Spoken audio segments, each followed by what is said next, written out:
Cashflow Diary Podcast, episode 537. Welcome to yet another exciting episode of the Cashflow Diary Podcast, the podcast that teaches you insider tips, tactics, and strategies for creating leverage streams of cash flow into your life. Learn from top-performing entrepreneurs, business owners, investors, and thought leaders from across the globe as they share their secrets to success. Like what you learn on this and other Cashflow Diary podcast episodes? Go to learninvestingnow.com and sign up to receive powerful tips and information that will help you succeed as an entrepreneur and investor. Now, here's your host, investor, entrepreneur, business owner, educator, speaker, author, and master facilitator of Robert Kiyosaki's cash flow game, Jay Massey. All right, ladies and gentlemen, welcome to another episode of the Cashflow Diary Podcast. I'm your host, Jay Massey, and I'm glad that you are here today because when it comes down to it, you and I, we're just humans. We're on this spinning globe trying to do our best, figuring out what is it going to take to be the best version of ourselves, to make sure that we can provide for our families. And most importantly, I think one of the things that we want to do is we want to contribute to the lives of others in a positive way. Well, one of the most positive ways to do that, at least that I have found, and I know that's why a number of you are here today, is to do that through providing clean, safe, affordable housing to people. And specifically, you guys know, I am of the multifamily variety, and that's just kind of where I like it. That commercial property, multifamily property, and yes, the occasional cell phone tower are all really, really good things for being able to provide that lifestyle and what you're looking for, those steady streams of income. And well, today's guest would say the exact same things for all of those reasons and more. So what I'm interested in sharing with you today is the understanding, if you will, of all of the, we'll call it the intricate details that make multifamily like really awesome. And more importantly, some of those things that will help you understand why multifamily, and most importantly, how you got there. And I want you to just pay attention because as we go through today, I think you're going to learn a lot. And I'm, of course, talking about Chad Doty. He has 12 years of experience as a multifamily investor, but that's just the second half of the story. The first half is how he got in there, and most importantly, what prompted it. I like some of the reasons that people choose what they choose, and I think we're going to find out that a number of you probably have had the exact same experience and are on the way to choosing the exact same thing. So here's what we're going to do today. You're going to take some notes, you're going to pay attention, and let's get ready to listen, learn, and love Chad Doty. Chad, how you doing? I am fantastic. I'm glad that you led with spinning globe and not flat Earth, because that was just a real disconnect. I was thinking that to mention it. It's just like, I'm in the right place. I was thinking it, but I was like, you know what? It's all good. It's all good. So, now, this being your first time here, I have to ask you the same question I tend to ask everybody else the first time that they're here. You ready? Fire. All right. I tend to look at today's entrepreneurs a lot like yesterday's superheroes. For example, you can think about Batman, Robin, Wonder Woman, Hulk, etc. You get the idea. Because I think entrepreneurs and superheroes have a ton of things in common. For example, as an entrepreneur, occasionally I can envision myself running around town, using our products and services and saving our customers one sale at a time. And yes, at that moment, I'm probably wearing a cape and some tights. Also, though, like a superhero, an entrepreneur has a beginning. If you think about Spider-Man, for example, there was a time where he was just a kid going to school, doing his thing. And then one day he gets bit by a spider, discovers he has a superhuman ability, and now he has to choose. Am I going to use this for good or for evil? So my question to you is as follows. Before your company, 37 Parallel, before, getting involved in, apartments and real estate syndications, before even your time at Arthur Andersen, what we want to know is, who is Chad Doty? I envision myself more the Iron Man type. Less of payroll, but more the tinker, experimenter, and sarcasm. I when I My dad was always a pretty motivated guy. He was grew up in the Navy and military father, so it was a little bit of a stoic guy. Mom was sort of the social butterfly, but I was pretty driven. Wanted to go into the Navy. Wanted to fly when I was a young kid. Had Jane's airframes memorized as a 16-year-old, so that my nerd flag was super high. But when I got into the Naval RTC at University of Kansas, I was going to school, and eventually that went away. Like I had, you kind of look at your life going backwards. What are the huge things that changed your life and things, and they all became, when I look at them, they're things I couldn't control. Andersen melting down. My eyes weren't good enough. They cut the size of the Navy. I couldn't really go into being a line officer. So I had to change gears there, but that then shifted me from, okay, just get the degree and get out, to, okay, I want to enjoy myself. What am I going to learn that I can apply? And then I took an ethics class and I loved it. Had done a lot of debate in high school, ended up finishing with a degree in decision theory. It's ethics, basically. Did you say decision theory? Yeah. Okay. So it's like philosophy of the mind. It's sort of, it's as close as you can get to philosophy in how we make decisions. And judgments, not to say right or wrong, but how you just make decisions. Sometimes they're not always moral decisions. And then on the flip side, then you actually get to neuroscience on the psychiatry side. So I was one side, not the other. And they did expert systems in the computer science side. So I thought, okay, I'm gonna go be a network engineer, do this stuff. And then eventually I got a job out of it and I just hated it. I hated being, I could do it, but I hated being stuck in front of a computer all day. And then my wife and I were like, okay, we want to get out of, we grew up in Kansas City. We're like, okay, we want to move out to Virginia. We'll be within, really, really good locations for grad schools. We're like, okay, get residency. We live in Richmond. Well, then we'll go to UVA or William and Mary, two fantastic MBA programs. Ended up getting a job with Andersen, then eventually grew through the ranks there. Kind of got my teeth into deconstructing businesses, learning how to make them better, helping the client through that process. And, you have these key lessons along the way. I mean, I had the partner that I worked for, I'd gotten sort of some consistent, it exceeds expectations ratings, and was hitting my promotion schedule pretty quickly. And eventually one day I asked him for more feedback. I was like, hey, I got an exceeds expectations. What else can I do better? He's an old, fantastic guy, Southern, and I'm not. And he basically said, son, don't make it too complicated. Consulting is sell it, do it, collect the bill. And by the way, you need to be sweating in a fetal position every night, worrying about your project more than your client. Otherwise, you're not worth your rate. Get out of my office. Wow. But that client service piece has always been a little bit there, but it got Andersen's a crucible for that. But you absolutely have to be client focused. And so you carry things like that, like don't screw up, be client focused, make sure that you talked about that hero concept. A really good question, like my business partner and I, we'd go to Strategic Coach, Dan Sullivan, fantastic organization. So we've been in Coach for a while. And one of the great questions he asks is, who are you a hero to? And how and why? And when you can answer that question better than anyone else, you're now not even competing with them. You're playing a different game. But anyway, so. I like it. No, I like it because every time an entrepreneur shares their story, I believe there's a number of people not only listening, but also I think it serves as this reminder to ourselves, not where we came from, but how did we get here? What were those pivotal things that made us into who we are today? And how did all of that happen? Now, there's something that you mentioned that I'm curious to know, because I too come from a military family. I too thought I was going to go Air Force. I too thought I was going to be a pilot. I then found out I was too tall. I was like, Right. what?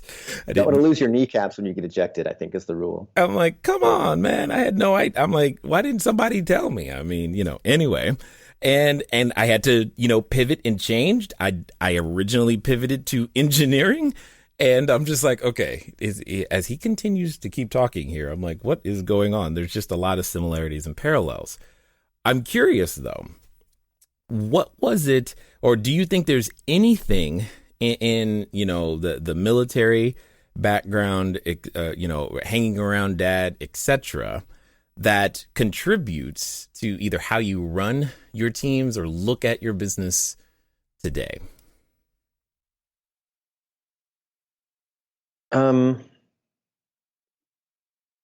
Maybe it's tough to tell whether it was either from the military side of it, because he wasn't a career guy. I see. Were your parents' career? Oh, yeah. Like 20 plus? Okay. Oh, yeah. Yeah. So he was 13, and then went to go fly for the airlines. But I think, I don't know if you do DISC or Colby or anything like that. Yep. But so I'm a dyed in the wool result oriented. I'm a super high D, super high I. My S is in the toilet and my C is like midline. For those in the call, if you don't know, the DISC is D is get it done, I is get it on, S is get together, and C is get it right. And it's far more complicated than that. But Yes. when you look at mine, it's someone who likes to get a lot of stuff done, having a great time doing it. They don't really care if they leave a social wake with the team they work with, as long as they make the result. And it's got to be mostly right. but they're willing to break some rules to get the result. Is sort of me. And I think, and my dad was like that. He's like, if it didn't fit right the first time, get a bigger hammer, but he got it done. Right. Or my mom was I have to find the perfect tool, and it's going to take you 3 times as long.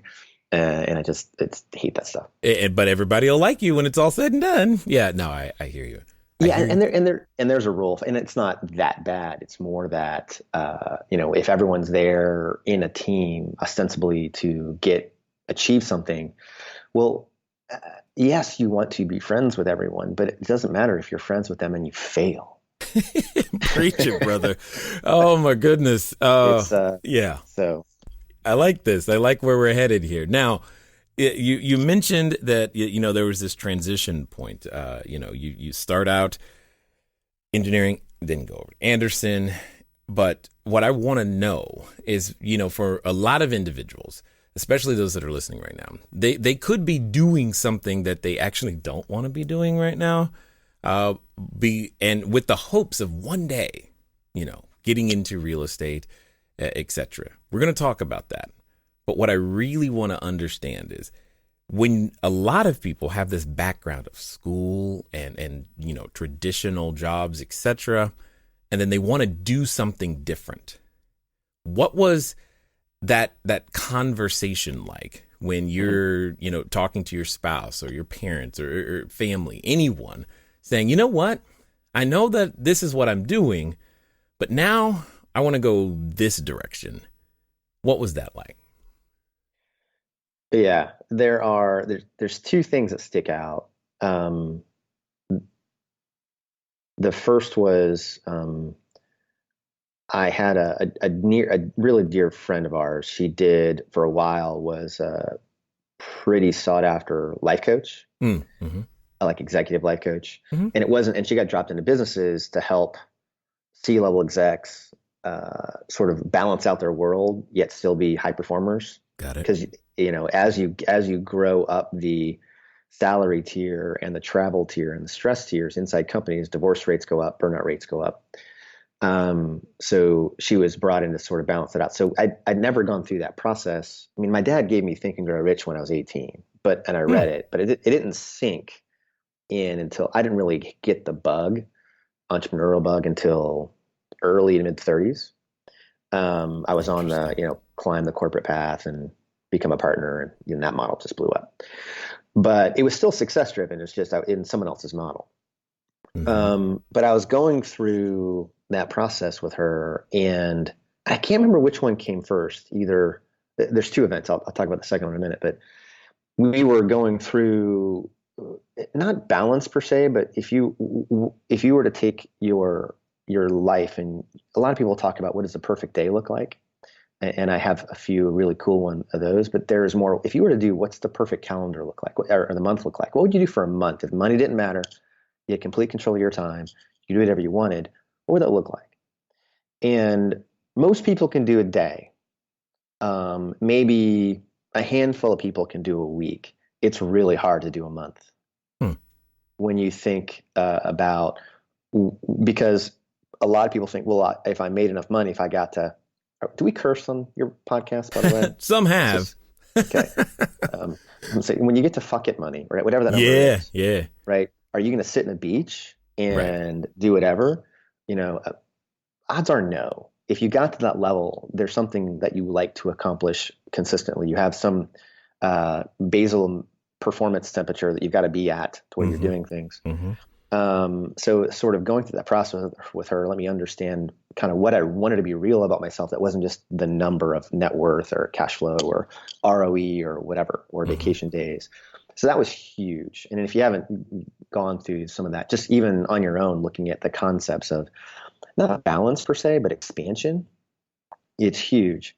Because you can get, if you think about your life like a wheel, and you've got spokes of family, friends, work, success, health, spiritual, whatever those things. I think people's spokes are different.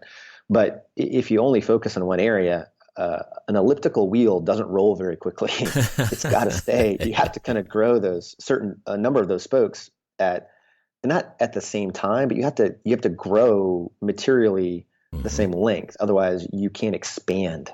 Right. And so it's not, I don't like the word balance. I think it's more just expansion. So that was huge. And then another one was, and the most important one, the fire was, I was up in Philadelphia and at a client, and I don't know if you have this. Do you have kids, Jay? 4. Okay, I've got 1. All right, congrats, by the way. We tried for more; it wasn't in the cards, but we were.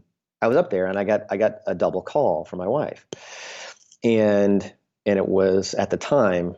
Was this 2004? It was hey, I got a double call from my wife. Hey, I had to pull myself out of an exec meeting and say, hey guys, I got a double call. They're like, no problem. Hope you're not in trouble. And I go outside, and I'm like, she's like, hey, we're pregnant.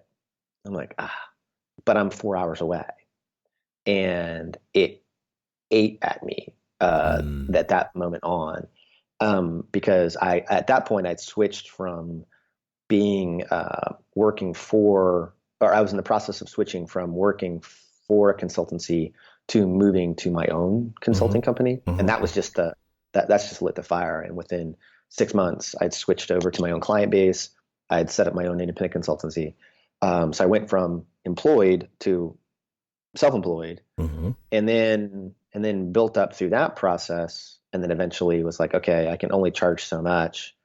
And then, or I have to hire people, then I've got a whole other set of problems and dilution, and I've got to feed them. And then it was, okay, I need a business I can move into that can provide me certain features, and then that's how it sort of went through that process. But those two moments, the life coaching piece and the hey, your son's going to show up, and do you want to be the guy who's gone all the time? And it wasn't like, when you have military parents, sometimes you get deployments, you don't see them. Right. Like my dad was on a carrier. I don't think, like when I was a kid, I don't remember missing him. My mom was fantastic, and he was really great when he was home, and it was when I was young. But it's more like, as a dad, I don't want to miss that. I don't feel like it'd be a service to him. I feel like it'd be a service to me later. So I was like, how do I construct that? So those were the two big ones. No, I get that. That's a very powerful motivation. I mean, you're basically going, what type of parent, father will I choose to be? And you were in a position to make a powerful decision that you were able to follow through on. In fact, I'm willing to bet that there's a number of individuals who are resonating with what you just said right now. And if they were here, they would ask you the question, well, how did you get the courage to do that? I mean, they want to be a great dad. They want to be a great mom, but they haven't been able to muster the courage to go, you know what, I'm going to do this and do it on my own, because, as soon as you make that decision, you're faced with the what if it doesn't work? Hey guys, thanks for listening as always, and I'm glad that you continue to support with each and every download and subscription and share. One of the things that I want to ask you, though, is where are you listening to me from right now? I know some of you, maybe you're on a treadmill, maybe you're washing dishes, maybe you're walking that dog, and some of you are actually in a vehicle driving right now. One of the fun things that you can do, get some of your time back, is begin to living a car-free existence. But even then, it can be a little complicated. So one of the things that I want you to do is I want you to go over to Zipcar. Go to joinzipcar.com/CashFlowDiary. It's a way that I am able to still go get a car just for a few hours very, very simply, so that if I have a lot of errands to run and sheets to drop off and running to the short-term rentals, or if I just want to go for a long trip up to LA and back, etc., I can rent a car for a very, very short period of time.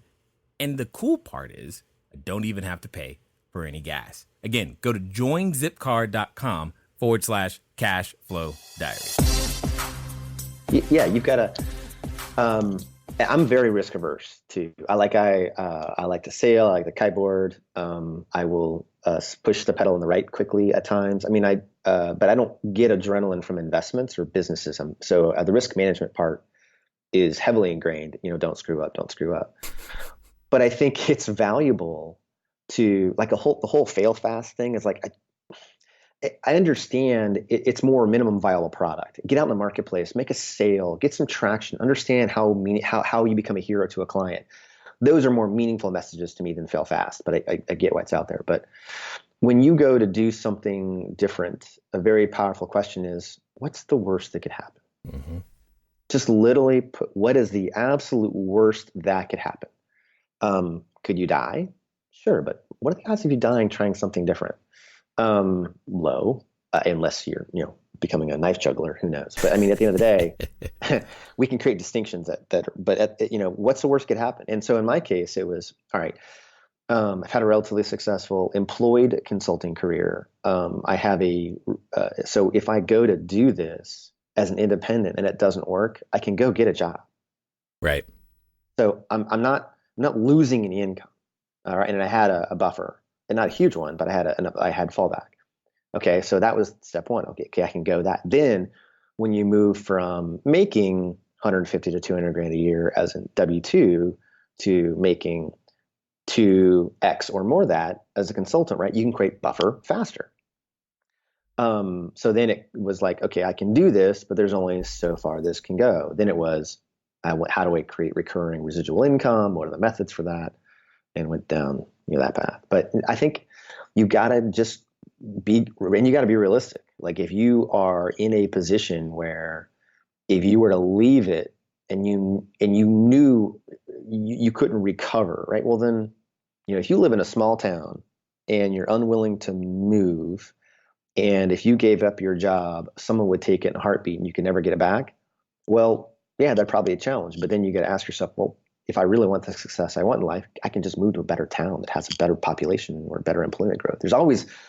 I also believe fundamentally that you're 100% responsible for the results in your life. Not in that think stuff's going to happen to you, but how you respond to it, the choices you make in advance of it, all those shape what occurred to you. But a lot of people don't want to embrace that. Now, here's what I'm hearing and I'm enjoying about how you've broken things down for yourself. I'm hearing very methodical process for the decisions that you've come to and for the reasons that you've done the things that you have done. So that just leads me to ask the question. You had said earlier that you were looking for a business that had the certain features, I believe is the phrase that you used. Mm-hmm. I'm curious to know, what were the certain features you were looking for, and how is it that real estate meets those? Right. Well, I didn't do real estate first. I actually had. Now this gets good. Oh yeah, I've got some. These aren't flaming horrific funny stories. They're more just attempts at things that were successful in a lowercase s. I mean, made money but hated it. But my first real estate experience was as a college student. My dad bought a duplex, and and one side was rented out. We renovated the other side while I lived in it. And then we moved someone else in, did the same thing. He sold it. I just hated it. And I'm happy to build things that I'm going to enjoy, but as part of that process, I was like, I'd rather coordinate the work and go do something different. But so I was not looking at real estate as one of the avenues initially. And the first thing I did was, smarty pants, computer science and engineering guy. I looked at the trading environment, and I had a small couple $1 million fund that I did OEX, which is the S&P 100 credit spreads, basically. So I'd do time decay spreads, and I'd own the opposite side of the trend in a market and just make 2 to 3% a month, and did that for a while. And I made money. I was up like 60+% one year in August, and a market went in a direction that I could not recover enough to move my positions, and ended up losing like half of that 60%. So but I had just reported performance to you for the quarter.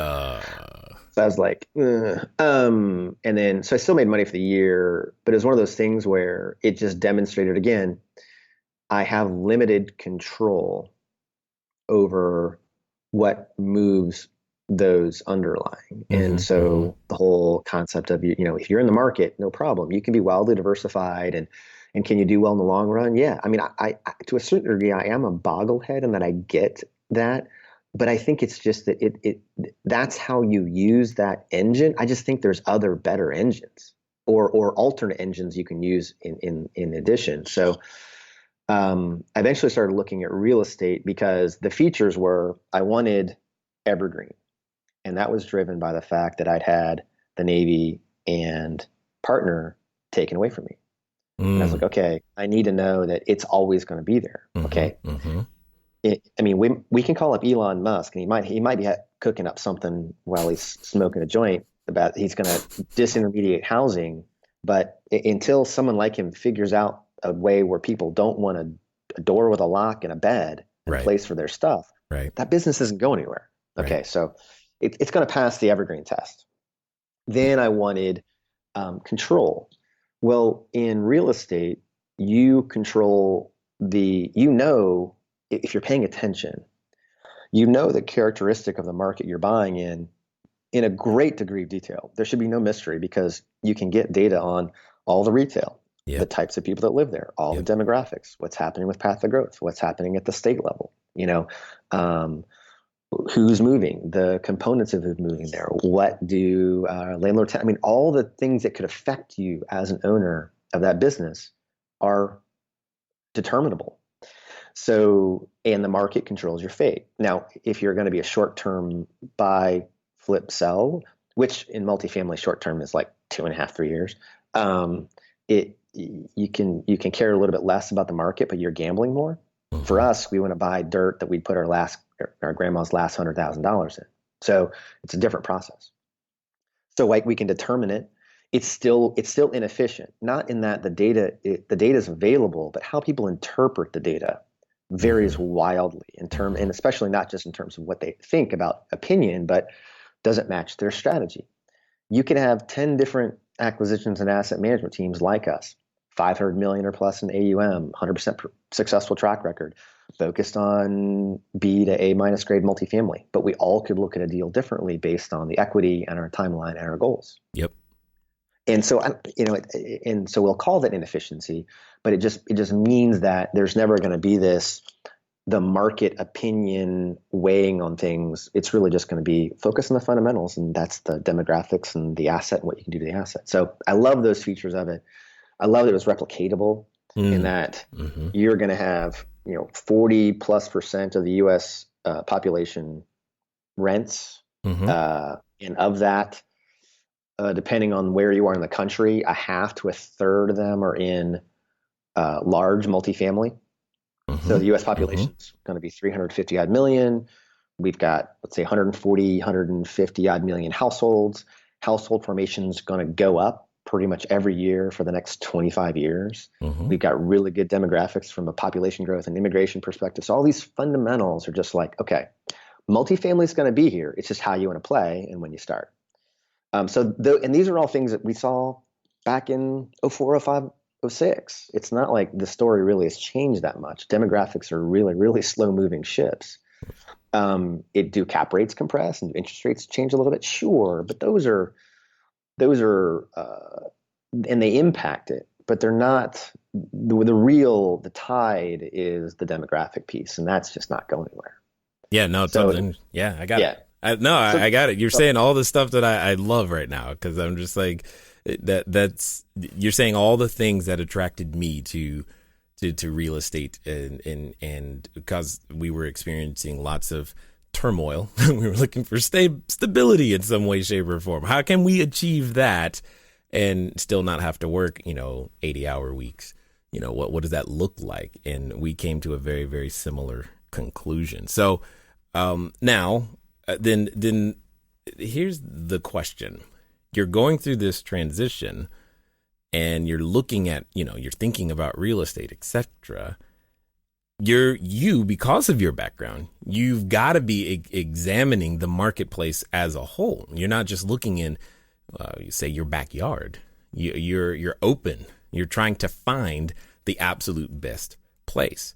So with that being said, where has 37th decided to be placing the assets? Why did you decide on that particular marketplace, et cetera? And what keeps you there? Mm-hmm. When we started the business, there's a concept we think about internally, which is what's called your MAC profile: market, approach, and capability. Okay.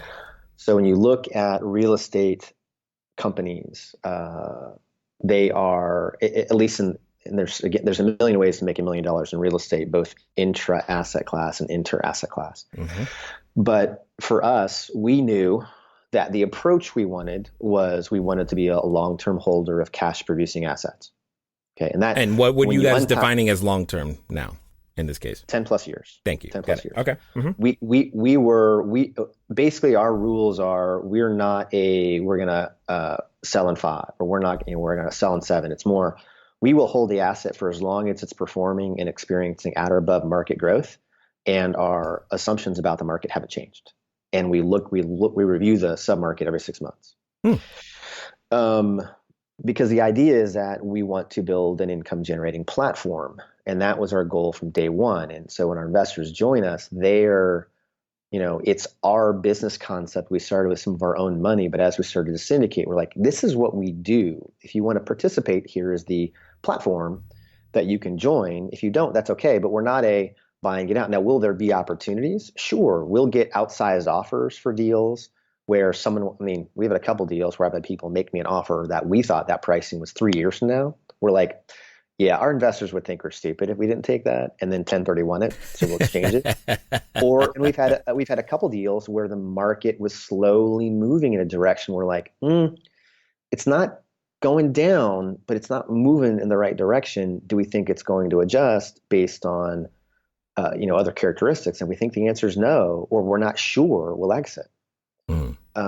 And so we'll portfolio prune and exit on positive outcomes. Otherwise, we'll hold. Got it. So I'm giving you a long answer to your question because I think when people get into real estate, you have to understand who you want to be. And our independent variable was our approach. And then because we picked that approach, because we determined that was who we wanted to be. So then we got good at that. So then our capability matched and continues to get better at that approach. That became the dependent variable to the approach.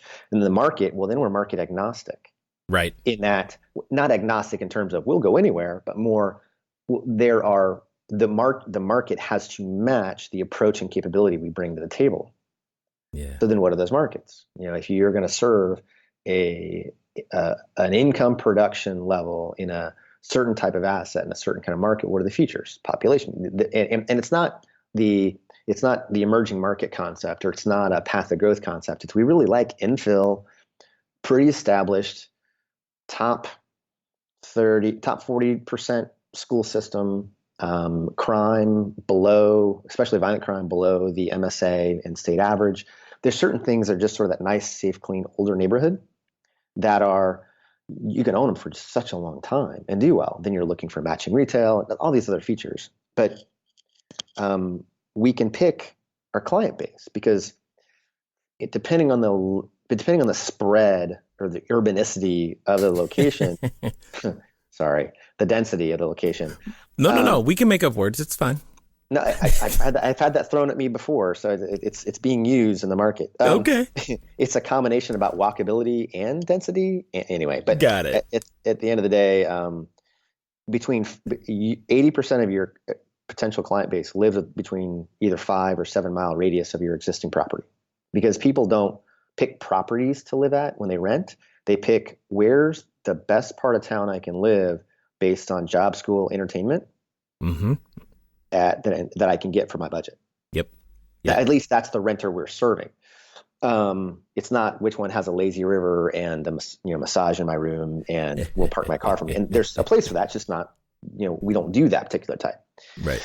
So when you understand that, then you're okay. We live in Richmond, and Richmond's a smaller, sleepier town. We love living here, but it doesn't have the volume and the characteristics that we like compared to the Texas Triangle, Dallas, San Antonio, Houston, a good chunk of the Carolinas, certain parts of South Carolina, Atlanta.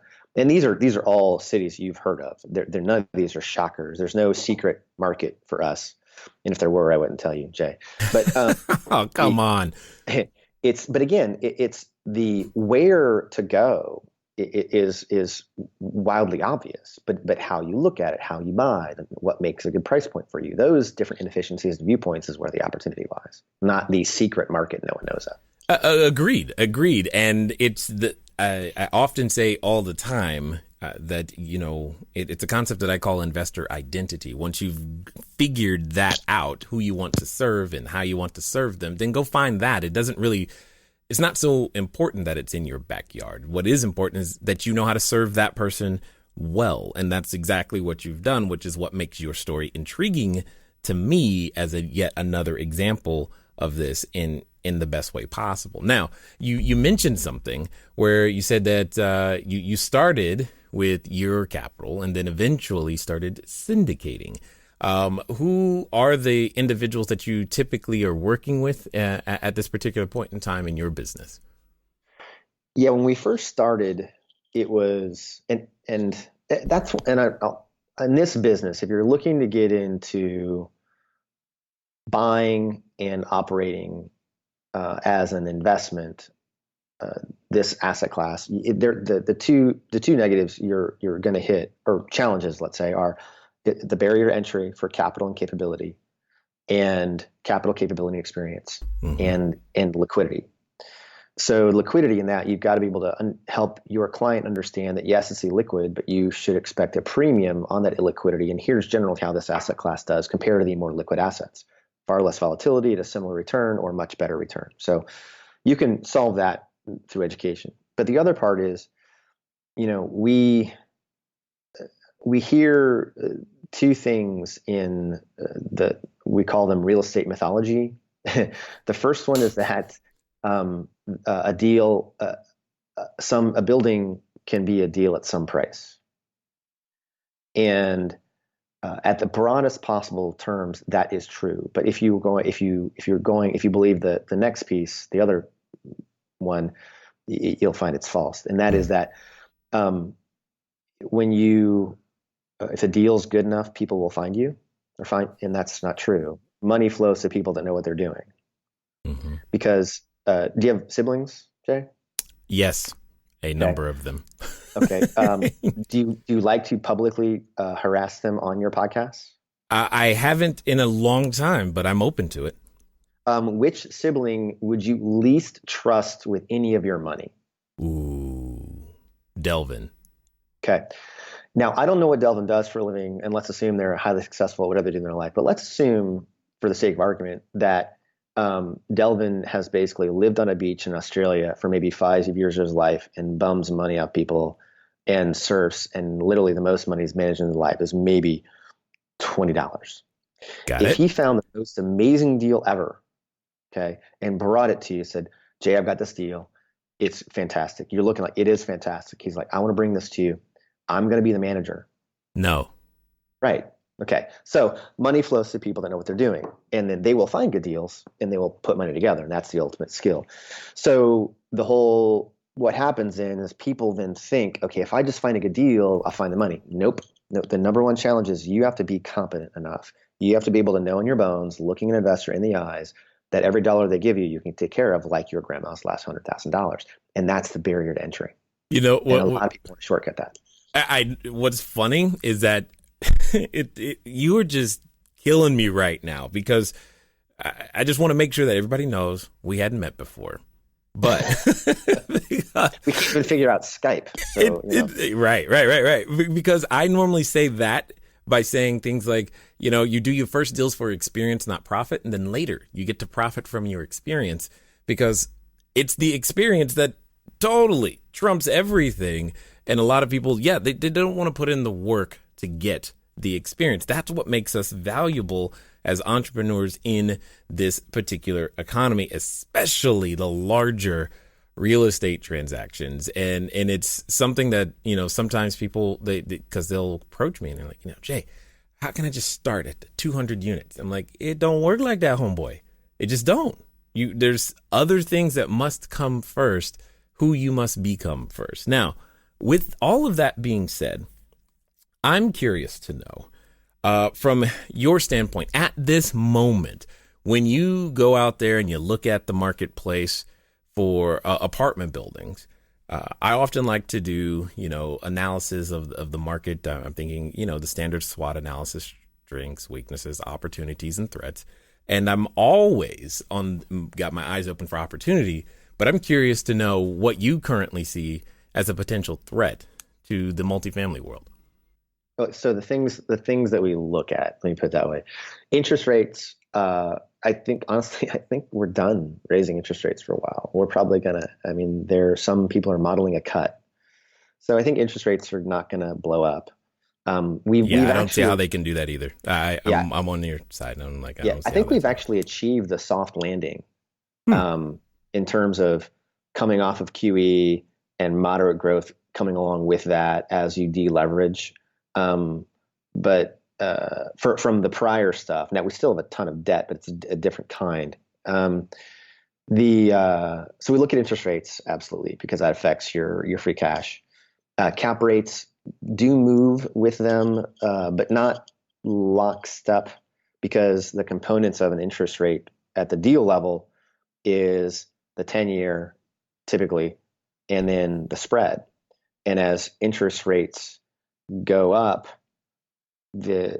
depending on how much that they want to put, the lenders want to place in the market, typically Fannie, Freddie, insurance, they will just compress the spread to still keep the interest rate attractive. So it hasn't, and you're typically getting 5, 7, 10-year with some interest only period.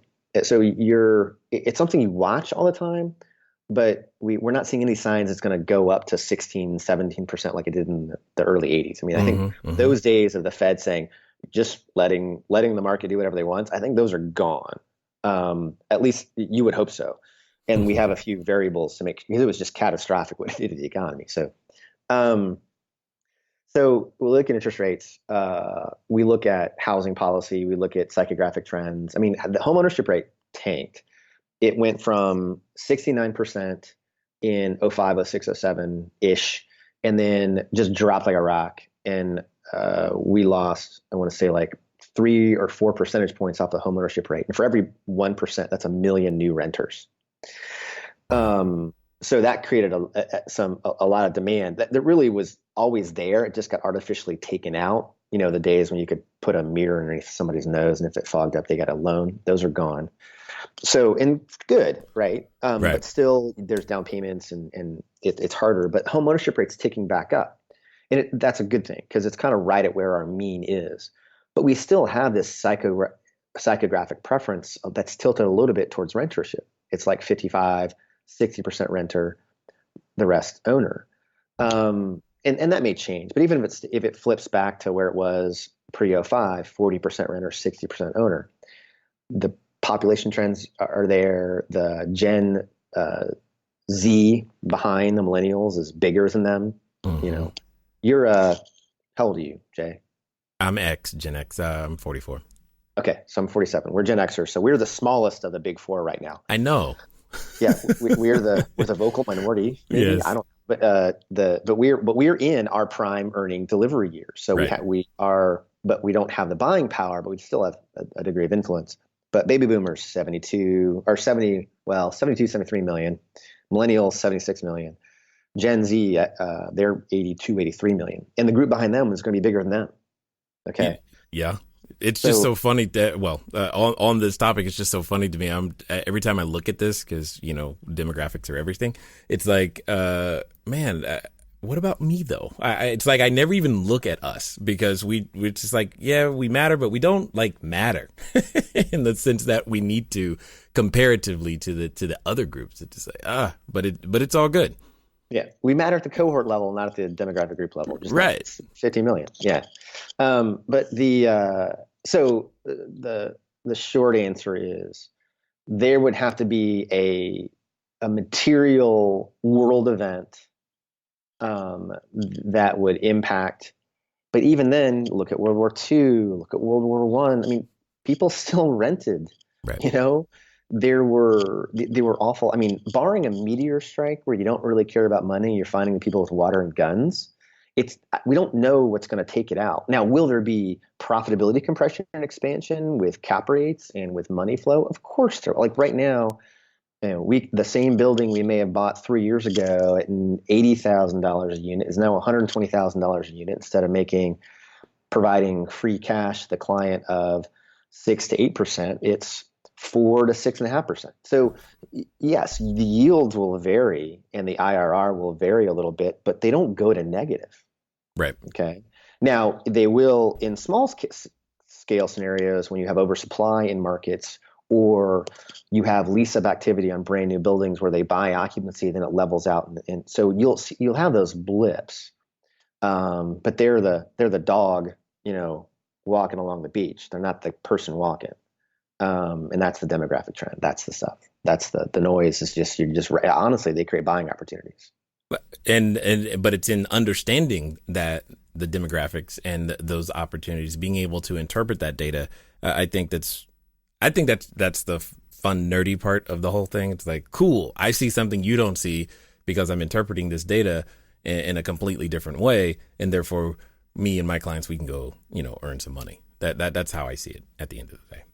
Yeah, and you think about all the stuff. We have this news cycle that is rage and atrocity bent, and nothing's really new under the sun. It's just that we react to it faster and more loudly. But you look at the things that moved markets 5 years ago, 10 years ago, 20 years ago. For us, multifamily over any period greater than 3 years has the best risk-adjusted return of any direct ownership real estate asset class. Preach it, brother. So now that said, anyone on the call who does retail, does office, does hospitality, you can do fantastically well. You just are going to have different kinds of risks, and you're far more economic cycle dependent. Retail is going to, if you're in product-based retail in your center, move it to experience-based retail or sell it. If you are, because experience-based retail is not going to go away. Oh, but sorry, that was funny. But anyway, no argument. I'm like, yes, somebody said it, so that was good. Now, I am learning that you and I, we could probably have this conversation all day. However, there are some people who have listened this far. They probably want to find out more about what you guys got going on. Maybe even explore the possibility of beginning to invest with you guys. What's going to be the best way for them to catch up with you? You bet. Our website is 37 Parallel. That's 37PARALLEL.com. And we created a book. And in medicine, there's this concept of something called evidence-based medicine. The idea is that you only provide those clinical activities that provide the best clinical outcomes that are evidence-based. Well, we created a booklet called Evidence-Based Investing. One of our principles was a recovering and or retired ER doc. And it's not really a rah-rah on 37th Parallel. It's more a really strong, complete collection of the long-term performance history and trends that drive multifamily. So it's just a fantastic primer on how this asset class works. And they can get that at 37parallel.com/EBI. That's Echo Bravo Indigo. And don't put 37th parallel, 37th. There's a guy in Idaho with that website. If you're listening, you need to sell me your domain name, but he won't sell it to me. So it's 37parallel.com/EBI. Got it. Love it 100%. Now, as we wind down, I've got a question for you. It's because I'm interested to hear your answer, given your journey, everything that you've been through, and what it takes to do what we do today. There's a person who's been listening. They're at that, what I like to call the precipice of decision. They've listened this far and they go, you know what? I can do what Chad does.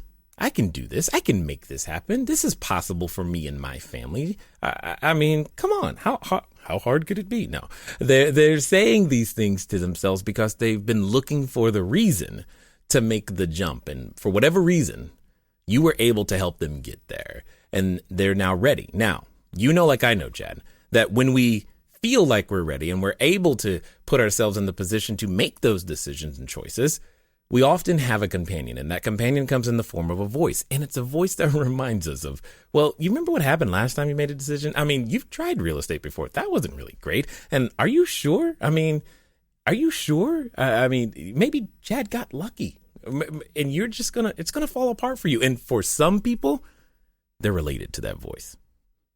So my question to you is as follows. Let's pretend that this time it's going to be different. This time they're going to do exactly what you suggest, and they're going to do so in the next 24 to 48 hours. What would you suggest that they do?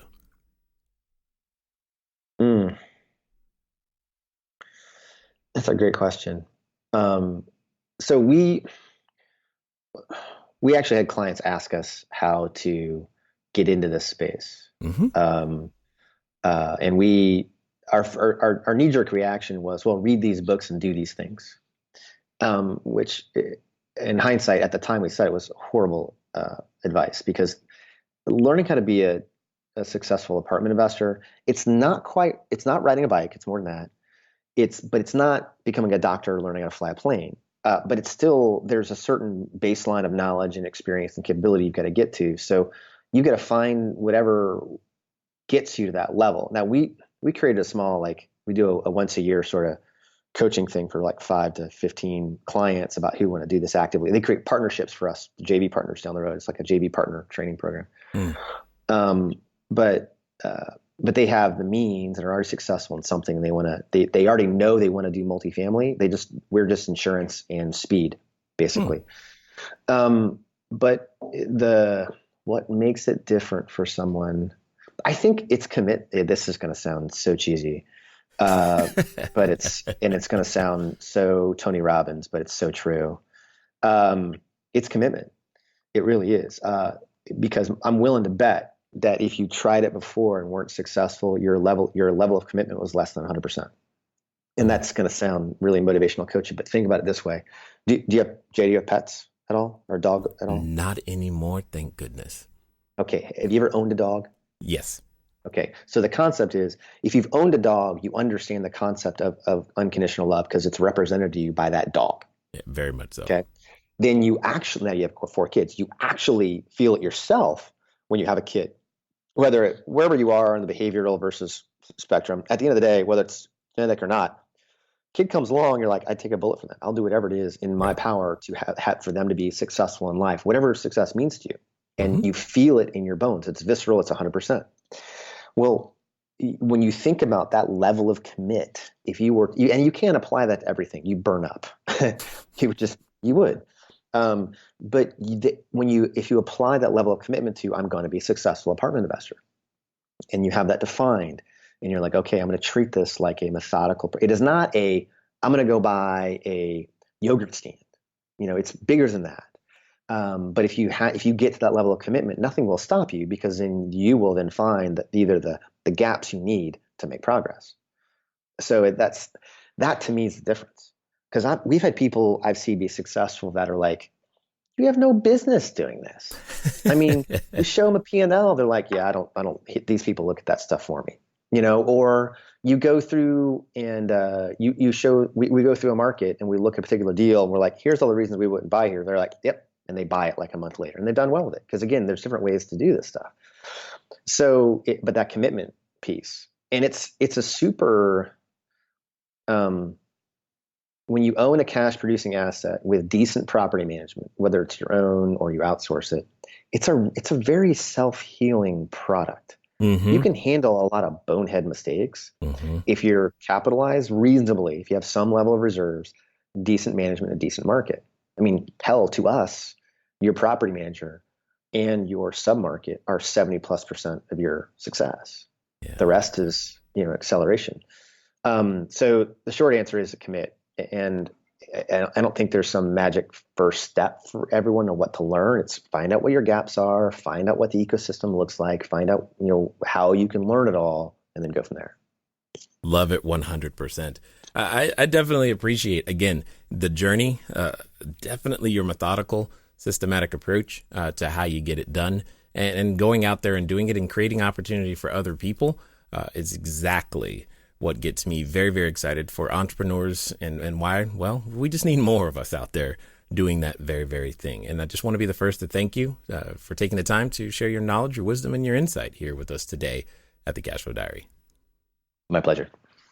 All right, ladies and gentlemen, you know what time it is. It's time for you to move at the speed of instruction. What does that mean? Well, that means get over to 37 Parallel. That's 37, the number 37parallel.com/EBI. Why? Because you know that evidence-based investing is a great idea. More importantly, you learned something in our conversation today. But I think the thing that I want to make sure that you take with you is that you just remember to ask yourself this question.